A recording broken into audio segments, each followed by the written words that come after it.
Says Clarence Hill and Drew Davison coming to you from the Star out here at Frisco, where the Cowboys are outside practicing at the Ford Center, standing in front of the Cowboys Super Bowl trophies. They haven't won one of these since 1995's 21 years, and it looks like it's going to be 22 years without Tony Romo at the helm. Yeah, and Jerry Jones came out today and said, Tony Romo, it could be 4 to 6 weeks, could be 6 to 8, but he is going to miss an extended, or at least the early part of the season. It all is going to fall in the hands of Dak Prescott. So going with a rookie quarterback, rookie running back, it's going to be hard to win one of these. It's funny because Jason Garrett has repeatedly refused to give a timetable on Romo's return, yet Jerry Jones acknowledges that Romo is out for a good portion of the start of the season. Yes, it's all on Dak. It's about what's up, Dak. It's going to be Dak in the box. Dak Prescott is the face of the Cowboys offense right now as a starting quarterback for at least the first 6 weeks of the season. Why will it be easier for him to come in and win this year than it was for quarterbacks last year? They went through several quarterbacks. They couldn't get it done. Romo missed 12 games. They won one last year.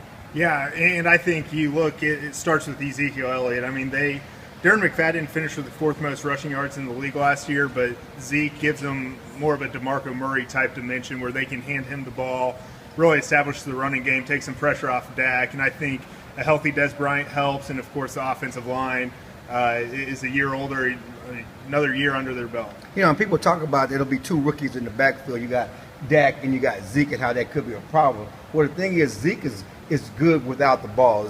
Urban Meyer said he's one of the best players they've ever seen without the ball. That means he's good at blocking. That means he's good catching the ball out the backfield. So even on that Tony Romo injury the other night, Zeke picked up the blitz. He recognized the situation and picked up the blitz. So he's not necessarily a liability as a pass blocker.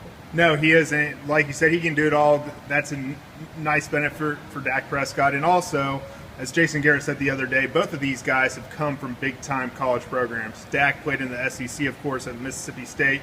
Zeke played at Ohio State in a lot of big games. So the moment really shouldn't be too big for him. No, the stage is not too big for him. Thursday night, we won't see either one of them. Dak Prescott, Ezekiel Elliott, Jason Witten, Dez Bryant, none of the Cowboys starters will play in the season finale against the Houston Texans, or the preseason finale against the Houston Texans. It will be the backup bowl. It will be Jamil Showers running with many of the other backup guys who are trying to make the roster. The interesting question is this: if something happens to Jamil Showers, who's going to play quarterback? Yeah, and Jason Garrett wouldn't say anything on that today. I mean, even though everyone knows they're going to have to probably bring in even just a body for Thursday's game, but he said Cole Beasley's the guy. This is for the regular season, but if the Cowboys do find themselves in an emergency situation, Cole Beasley's the guy. Darren McFadden, when he's healthy, could run it, and I'm sure Dez would, lobby for that job. But yes, the Cowboys need another quarterback, regardless of who it is, on Thursday. Well, the problem is that Darren McFadden is not an option because he had a fractured elbow. Cole Beasley will likely be like the rest of the starters. They're not trying to play him and put him out there and put him in harm's way. So there's some uncertainty who would go in if something happened to Jamil Showers. Again, this is Clarence Hill, Drew Davison coming to you from the Cowboys complex.